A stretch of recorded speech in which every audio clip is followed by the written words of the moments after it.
Lorsque l'United States Air Force a pris possession du Boeing B-52 Stratofortress en 1955, elle avait l'intention de l'utiliser pendant environ 3 décennies avant de le remplacer par un bombardier lourd à long rayon d'action plus avancé. Cependant, au fil des ans, le B-52 s'est avéré plus que capable de gérer un certain nombre de missions stratégiques. 7 décennies plus tard, le B-52 a défié toutes les attentes et continue de livrer des performances exceptionnelles chaque fois que nécessaire. Dans un geste surprenant qui montre à quel point l'armée de l'air a encore confiance en ce bombardier légendaire, elle a attribué à Rolls-Royce un contrat stupéfiant de 2,6 milliards de dollars pour offrir au bombardier emblématique B-52 une mise à niveau majeure avec des moteurs tout neufs. Avec cette mise à niveau, l'emblématique B-52 est prêt à s'envoler pour encore 25 ans, se rapprochant d'un jalon incroyable de presque un siècle de service. Alors pourquoi l'armée de l'air a-t-elle misé sur Rolls-Royce pour aider à maintenir le moteur du B-52 en vol plus longtemps et qu'est-ce que cela signifie pour l'industrie de l'aviation militaire? Déballons tout. Avant même d'approfondir le plan audacieux de plusieurs milliards de dollars pour construire de nouveaux moteurs pour le B-52, nous devons d'abord comprendre pourquoi l'Air Force a jugé pertinent d'avoir cet avion dans sa flotte. Pour cela, nous devons remonter à la fin des années 1940, lorsque les tensions entre les États-Unis et l'Union soviétique de l'époque étaient élevées pendant la guerre froide. Ainsi, les États-Unis ont pris la décision audacieuse de développer un avion suffisamment puissant pour transporter des bombes atomiques vers le territoire ennemi à des vitesses subsoniques élevées à des altitudes allant jusqu'à 50 000 pieds, même jusqu'au cœur de l'Union soviétique. Avec cet avion, les États-Unis atteindraient également un objectif crucial de la doctrine New Look d'Eisenhower pour dissuader toute forme d'agression de force extérieure en projetant d'immenses capacités de bombardement. L'avion envisagé aurait également des capacités de ravitaillement en vol, ce qui aiderait à réduire la dépendance aux bases militaires à l'étranger, réduisant ainsi les dépenses globales. Boeing a ensuite obtenu le contrat pour construire l'avion et en 1955, le premier B-52 a été livré à l'armée de l'air, prêt à accomplir toute mission qui lui serait confiée. Rappelez-vous, l'avion était initialement destiné à transporter des bombes atomiques directement au cœur des adversaires des États-Unis.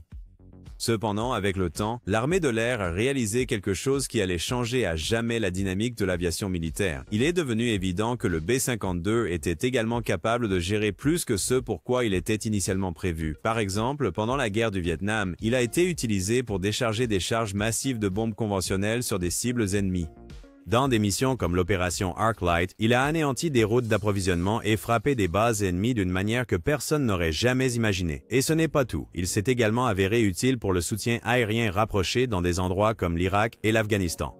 Ici, il survolait et fournissait un soutien aux troupes au sol avec des bombes guidées par laser et des frappes précises. À ce moment-là, l'armée de l'air avait vu le potentiel de l'avion et avait décidé de le moderniser, lui permettant de lancer des missiles de croisière guidés par GPS.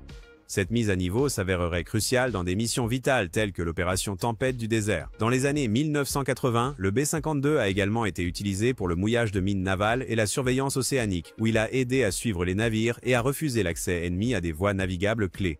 On peut dire que ce n'est pas quelque chose qu'on aurait attendu d'un bombardier nucléaire. Dans les années qui ont suivi, il a également été déployé dans la guerre électronique où il a réussi à brouiller les radars ennemis et est même allé plus loin en supprimant les défenses aériennes lors de missions à haut risque. À ce moment-là, il avait affirmé sa position comme l'un des avions les plus importants de l'aviation militaire.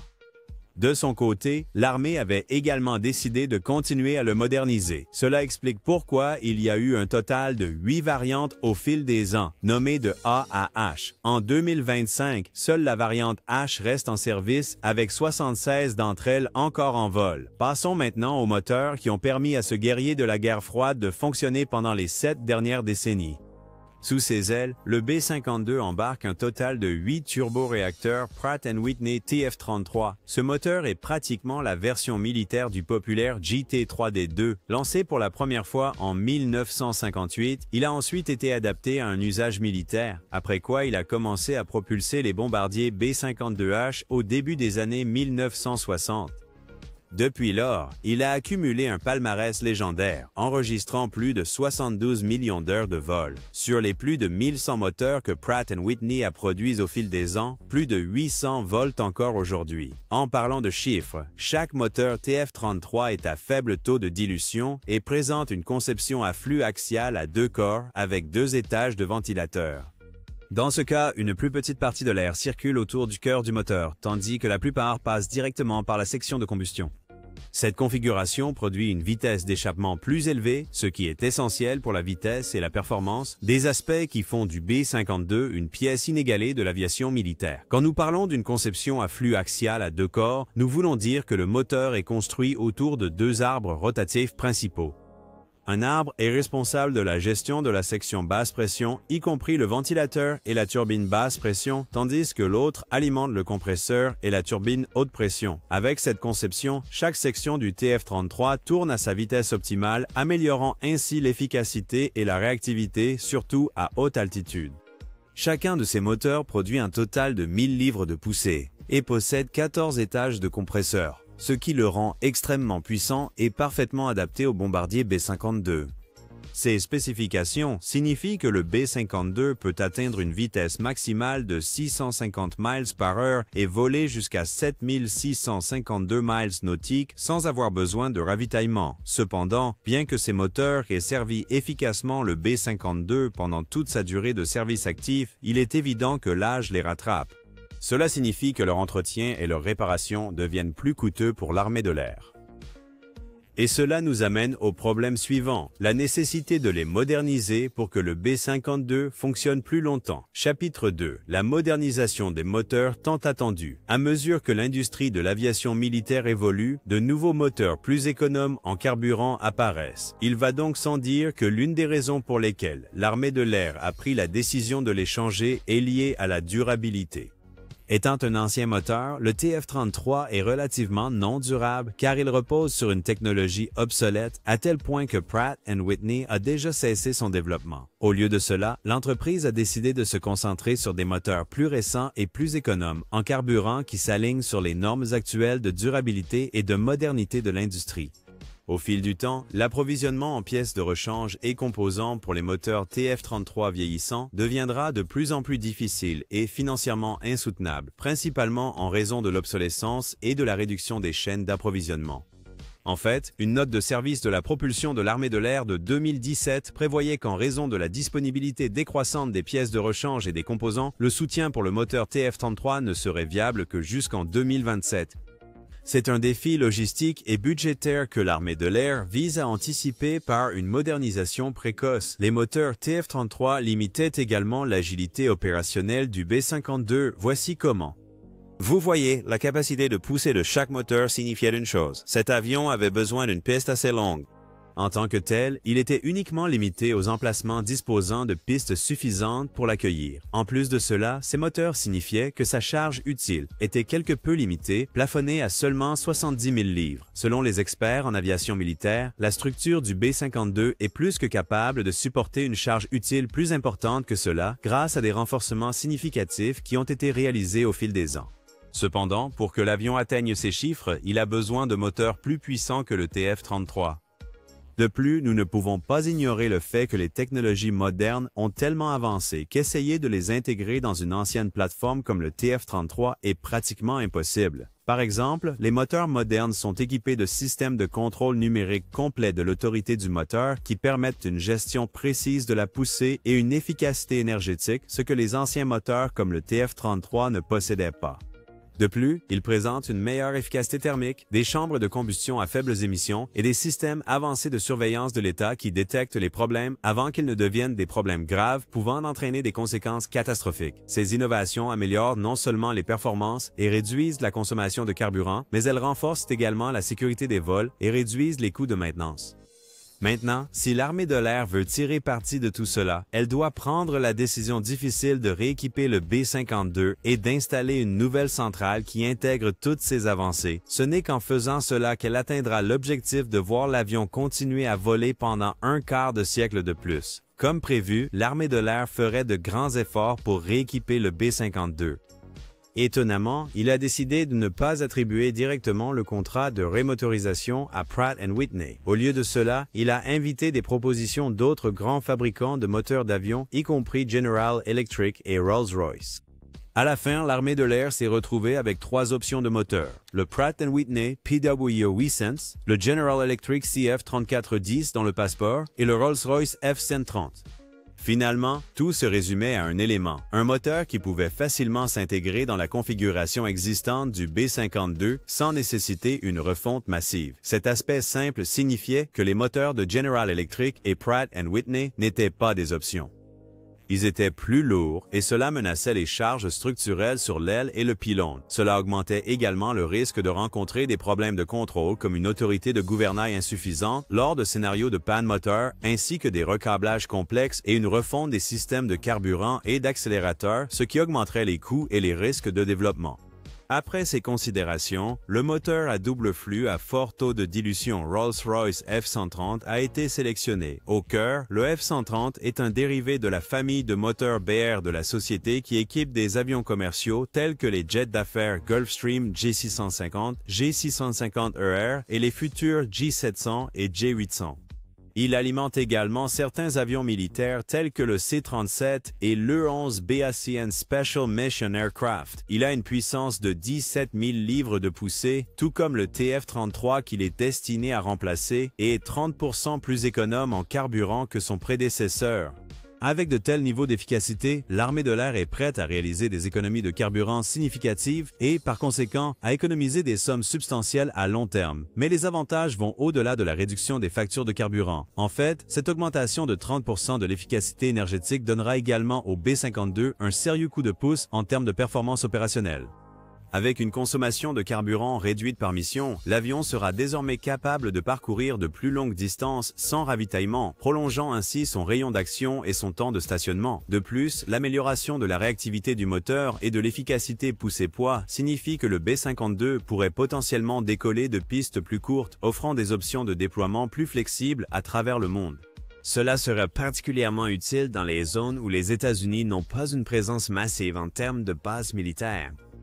Rolls-Royce a également confirmé que le F130 comportera l'une des technologies les plus avancées qui le positionnera parmi la crème de la crème en termes de code de durabilité. Nous parlons d'un design de ventilateur plus silencieux et d'une chambre de combustion moderne qui travailleront ensemble pour aider le moteur à émettre beaucoup moins de bruit, de fumée et d'oxyde d'azote. L'entreprise a trouvé le juste milieu avec le ventilateur en introduisant un ventilateur de 50 pouces avec 24 pales en titane incurvé, qui optimise le flux d'air et réduisent le bruit à la source. Il est allé plus loin en entourant le ventilateur d'une nacelle composite et d'un capot d'entrée spécialement conçu pour atténuer le son. De plus, Rolls-Royce a ajouté un revêtement spécial qui aide à réduire le bruit de scie circulaire lors du décollage. Le résultat de tous ces processus est un moteur qui est plus de 4 décibels plus silencieux que son prédécesseur. En termes d'émissions, le fabricant britannique de moteurs d'avion a tout mis en œuvre pour affiner la conception du combusteur du moteur et les composants aérodynamiques du cœur.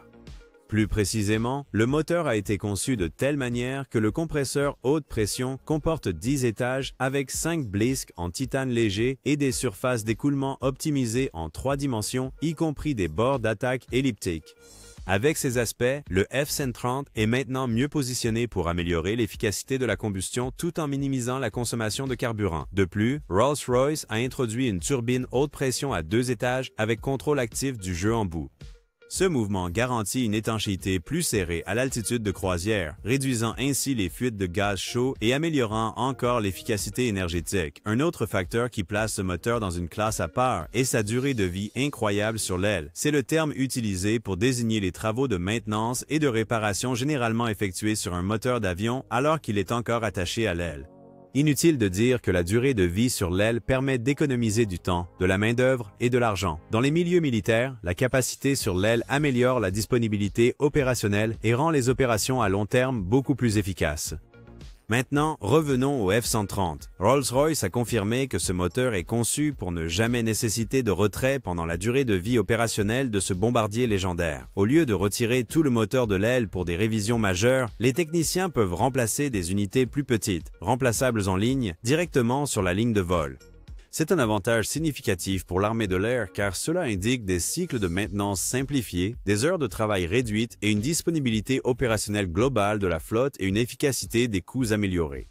Cependant, le développement de ce moteur par Rolls-Royce n'a pas été sans difficulté. Malheureusement, il y a eu des revers qui ont menacé de retarder le processus de développement, repoussant ainsi le calendrier de livraison prévu. Par exemple, en décembre 2023, la société a admis que le développement du moteur pourrait être retardé de plus d'un an jusqu'en juin 2025. Ce retard a été causé par des problèmes persistants d'entrée du moteur qui avaient été découverts lors des tests de conception. Le problème concernait le flux d'air non uniforme qui pourrait affecter la performance globale et l'opérabilité du moteur, aboutissant à une refonte complète de l'entrée du moteur. Il s'avère maintenant que Rolls-Royce fait face à un nouveau problème avec la revue critique de conception du moteur qui ne devrait pas avoir lieu avant 2028, soit 3 ans plus tard que prévu initialement. Ces retards sont désavantageux pour Rolls-Royce car ils augmentent le coût global de développement du moteur. Cependant, on s'attend à ce que l'entreprise élabore les stratégies nécessaires pour corriger le cap et éviter d'autres retards dans le processus de développement. D'un autre côté, il y a une faction qui soutient que l'armée de l'air aurait pu envisager un design de moteur permettant de réduire le nombre de moteurs de 8 à 4. C'est un argument valable étant donné qu'aujourd'hui, il existe un certain nombre de moteurs qui pourraient même propulser l'avion en configuration bimoteur tels que le General Electric GE9X et le Rolls-Royce UltraFan. Cependant, il est important de se rappeler que ces moteurs sont destinés aux avions civils. Ainsi, les modifier pour répondre aux normes de résilience et de robustesse de l'aviation militaire pourrait s'avérer très coûteux. De plus, se débarrasser de 8 moteurs pour n'en utiliser que 2 pourrait entraîner un certain nombre de modifications de la voilure et de l'ensemble de la cellule, ce qui est tout aussi coûteux. Tout bien considéré, il est évident que le nouveau moteur F-130 va changer l'aviation militaire de manière sans précédent en aidant à maintenir le B-52 dans les airs pendant près de 100 ans. C'est un exploit qui pourrait ne pas être réalisé par un autre avion dans un avenir proche. Faites-nous part de vos réflexions sur les nouveaux moteurs du B-52 et n'oubliez pas de vous abonner à la chaîne pour plus de vidéos comme celle-ci. À la prochaine!